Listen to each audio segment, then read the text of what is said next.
আমার সহপাঠী অনেকেই দেখি জুনিয়রদের দিয়ে তাদের অনিচ্ছা সত্ত্বেও ব্যবহারিক খাতা কমপ্লিট করায়, এটা কি জায়েজ হবে? আপনাদের এখানে মনে হয় ব্যাপকভাবে হয়, বোঝা গেছে। হাসি দেখে অন্তত অনুমান করছি আমি। দেখেন, র্যাগিং যে হয়,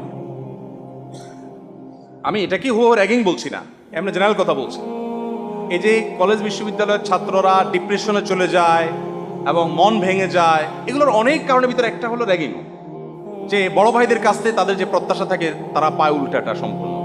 খুবই দুঃখজনক এবং অত্যন্ত বর্বর একটি বিষয় এটি। জুনিয়র ছাত্রদেরকে তাদেরকে অভিজ্ঞ করার প্রয়োজনে তারা যদি নিজেরা বলে যে ভাই, বড় ভাই আমাকে একটু এক্সপিরিয়েন্সের জন্য আপনি হেল্প করেন, তো তাকে কিছু কাজ দিলেন, আসলেই তার হেল্প করার উদ্দেশ্য। আপনার হয়তো পারপাস সার্ভ হচ্ছে, কিন্তু তার অভিজ্ঞতা অর্জন হচ্ছে, সে জানছে, সেও উইলিংলি এটা করতে চাচ্ছে যে তারও লাভ হচ্ছে, এটা হতে পারে। কিন্তু যেহেতু জুনিয়র পরে আসছো, অতএব আমার কাপড়